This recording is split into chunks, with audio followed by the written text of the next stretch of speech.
నమస్కారం మైండ్ విజనర్స్. ఈరోజు మన మైండ్ విజన్ సంపూర్ణ విద్యార్థి స్పెషల్ 3D యూనిక్ కాన్సెప్ట్లో భాగంగా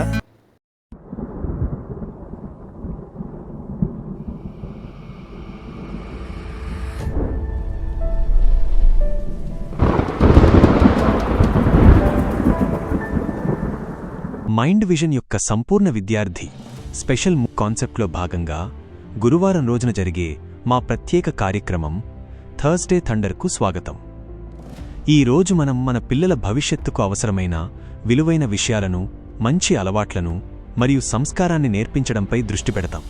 మీ పిల్లలకు ఉత్తమమైన మార్గాన్ని చూపించడానికి ఈ కార్యక్రమం ద్వారా అద్భుతమైన విషయాలను తెలుసుకుందాం.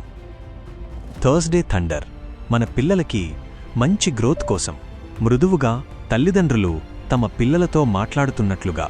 నమస్కారం పిల్లలు, ఈరోజు మనం మన థర్స్డే థండర్ కార్యక్రమంలో ఒక కొత్త విషయం గురించి మాట్లాడుకుందాం. అదేంటంటే మనం స్కూల్లో ఎలా ఉండాలి, టీచర్లతో ఎలా మాట్లాడాలి, మన జీవితంలో మంచి గ్రోత్ అంటే ఏంటి. మనం ఎప్పుడూ ఆటలు ఆడుతూ, చదువుకుంటూ, కొత్త విషయాలు నేర్చుకుంటూ ఉంటాం కదా. ఇవన్నీ మన ఎదుగుదలకు చాలా ముఖ్యం. మన గ్రోత్ అంటే కేవలం మనం ఎత్తు పెరగడం, బరువు పెరగడం మాత్రమే కాదు. మన మెదడు పెరగాలి, మన ఆలోచనలు పెరగాలి, మన మంచి అలవాట్లు కూడా పెరగాలి. అది ఎలా సాధ్యం? మనం ప్రతి ఒక్కరితో మర్యాదగా, గౌరవంగా ఉన్నప్పుడు మాత్రమే ఇది సాధ్యమవుతుంది. టీచర్లతో మర్యాదగా ఎలా ఉండాలి?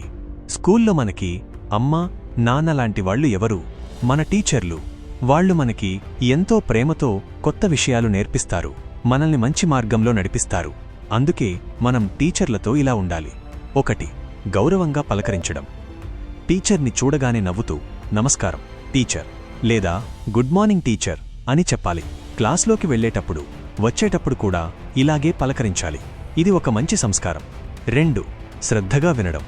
టీచర్ క్లాసులో పాఠం చెప్పేటప్పుడు మనం శ్రద్ధగా వినాలి. అటూ ఇటూ చూడకుండా, ఇంకో ఆలోచన లేకుండా టీచర్ వైపు చూస్తూ వింటే వాళ్ళు చెప్పేది మనకి బాగా అర్థమవుతుంది. 3. మృదువుగా మాట్లాడడం. మీకు ఏదైనా సందేహం వస్తే అడిగేటప్పుడు టీచర్, ఒక సందేహం అడగవచ్చా అని అడగాలి. పెద్దగా అరిచి అడగడం లేదా ఆపకుండా మాట్లాడడం మంచిది కాదు. మనం ఎంత మృదువుగా మాట్లాడితే అవతలి వాళ్లు కూడా మనల్ని అంత ప్రేమగా చూస్తారు. 4. స్కూల్ రూల్స్ పాటించడం.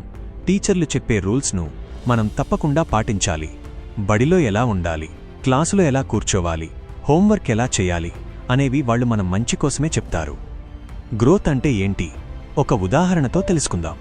మనం ఒక మొక్కను నాటినప్పుడు దానికి ప్రతిరోజూ నీళ్లు పోస్తూ, ఎండ తగిలేలా చూసుకుంటూ ఉంటాం కదా. మొదట ఒక చిన్న మొలకగా ఉన్న ఆ మొక్క, మనం దానిని జాగ్రత్తగా చూసుకుంటే పెద్ద చెట్టుగా ఎదుగుతుంది, మంచి పండ్లు, పూలు ఇస్తుంది. అలాగే మన గ్రోత్ కూడా మనం ప్రతిరోజూ మంచి అలవాట్లు నేర్చుకుంటూ, టీచర్లను గౌరవిస్తూ, పెద్దల మాట వింటూ ఉంటే మనం కూడా ఆ మొక్కలాగే ఎదుగుతాం. చదువులో, ఆటల్లో, అన్నింటిలోనూ విజయం సాధిస్తాం.